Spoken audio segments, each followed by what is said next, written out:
Hi guys, welcome back to another edition of High and Inside. He's Drew Allen, I'm Kevin Bowen, and we're now halfway through the Big Ten series, and the Hoosiers right now, as you can see by the standings, sit at 25-16, and in a tie for fourth place in the Big Ten, as the Big Ten standings got a little bunched up. We'll talk about that a little later in the video. First, Drew, let's talk about the past weekend, the first series sweep that IU's had since 2008.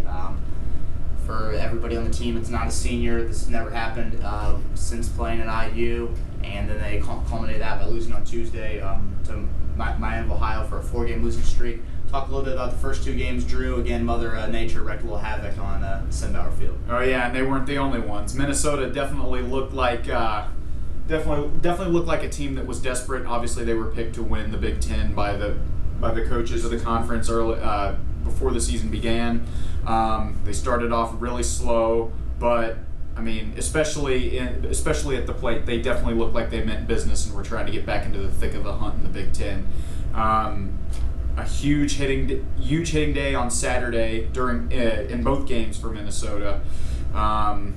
First one a 3-2 win that came on the heels of an A.J. Pedersen home run in the 8th inning after the game had been knotted at 2 for most of the day. That game, by the way, was delayed by a pretty awful rain delay. Hour 45 minutes. It was terrible. Being up there, the weather was just terrible, and we kept getting a time. When we kept getting a prospective restart time that kept getting pushed back. Lightning in the area, which I personally didn't see, but I mean, I'm not gonna doubt it.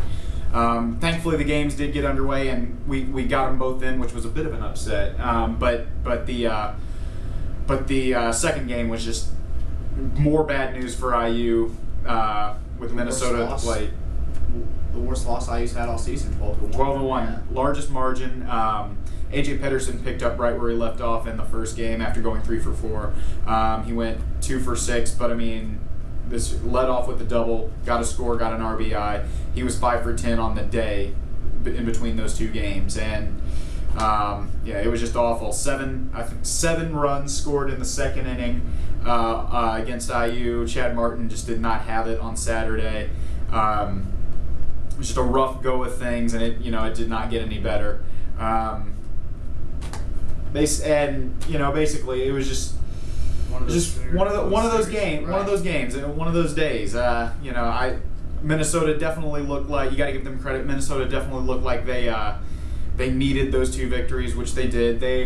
The sweep of IU now puts them at 6-6 in the conference, basically 1 game back of the 3-way tie for the lead.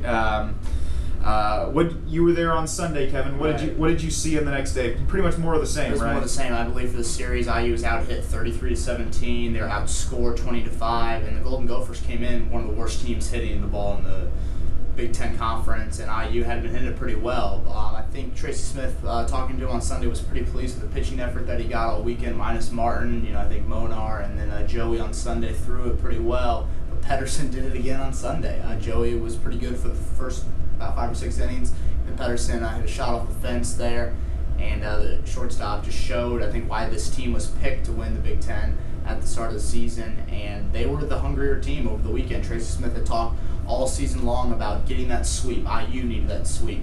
They had won their first 3 series, 2-1 every time against Michigan, Iowa, and the Buckeyes, but they couldn't do it over the weekend. Again, they were swept, and IU went from the top of the Big Ten standings now to, it kind of looks like last year's Big Ten standings, where everybody was bunched up late, and going down the stretch now, the Hoosiers are going to have a big series, first against Purdue this weekend, and then they do play Michigan State later on in the year. Talk a little bit about Tuesday's midweek game as well. Brian Cordy was feeling a little bit under the weather, and he'd started the previous matchup against the Red Hawks early in the season, had pitched 4 innings of no-hit ball. Drew Leninger threw, and he was his dominant self. He had, I believe, 24 straight batters. He had gotten out dating back to the Morehead State game last Wednesday. He was pretty flawless through the first 3 innings. And then the Red Hawks got, again, timely 2-out hitting in the 4th and the 5th inning. They scored 5 runs in both innings. Leninger got ahead of them, got 2 outs. Tracy Smith used the term goosing the ball in there. He thought he was just kind of throwing. He actually asked his coaches. He thought Leninger was throwing a changeup, and then in turn it was a fastball. So it was one of those things where they just kind of lost a little mental focus. They had more base runners than Miami of Ohio. I'm thinking of the Hurricanes down there, but and it just losing mental focus. They were out hit 13-11, but they had more base runners than them, and I think 4-game losing streak. I don't think he's going to press the panic button. He made that clear to me, and I know you went out to practice earlier in the week. In a 56, 57 game schedule, whatever IU is, he said, if this is the worst thing that happens to us, a 4-game losing streak, then they're going to be fine. I think at this point, looking at Purdue, Drew, IU is kind of the at-large bid that he had talked about earlier in the year, unless something crazy happens in these Final Four series. Only 2 more midweek games the rest of the way, too. IU's going to have to win that Big Ten tournament. Right. But trying to get that bye is the big thing going up to West Lafayette. Exactly. You want to get a bye in the Big Ten tournament, but not only that, with only 2 midweek games left, you want to make sure you win those. As we talked about earlier, midweek games, they don't necessarily help you out in terms of RPI and getting into the NCAA tournament, but if you lose them, they can be devastating. Yeah. Exactly. And IU has dropped a couple of them, both to Miami of Ohio, on the heels of basically not getting the hits and the runs they need, and whereas Miami doing the exact opposite. So and for Tracy Smith, that's got to be killer, being his alma mater, the team that he played for. And looking at Purdue, Drew, they come in as the number 1 hitting team in the Big Ten Conference.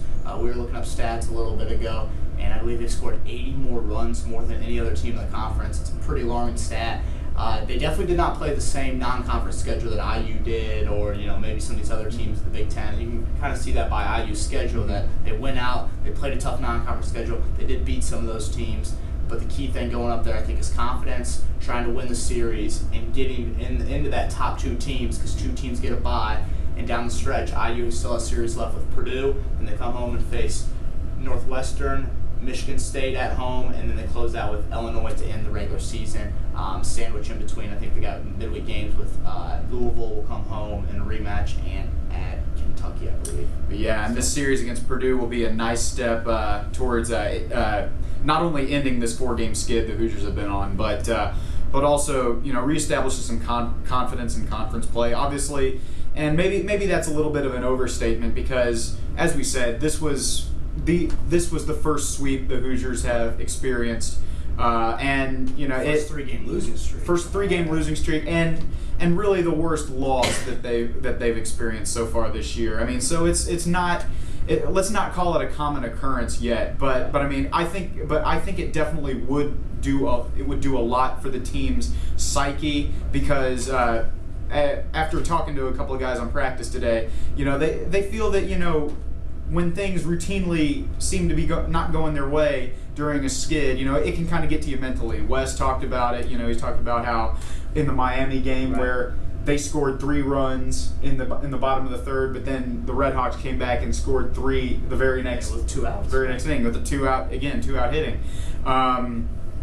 That can kind of break your back early, is what he said. They kind of never recovered from that. Miami kept going. Gained the momentum, took some momentum away from IU.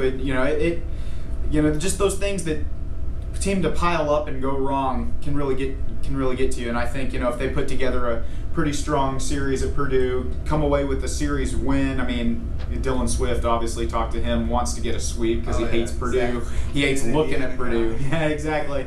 But yeah, I think if they were to come away with at least a series win, it would definitely go a long way for the team's psyche going forward. Definitely add some spice to a rivalry between these 2 teams. Both, have been right in Big Ten race last year. We saw it down the stretch. So Crimson and Gold point, I believe, is up for grabs as well for IU and Purdue. So definitely the rivalry's got a little added taste for the weekend series. So for Drew Allen, I'm Kevin Bowen. Thanks for watching, guys. Again, follow us on Twitter, IDS_baseball. Drew will have some updates from West Lafayette on the weekend. No midweek game next week with finals here at IU. So thanks, guys, for watching, and have a good one.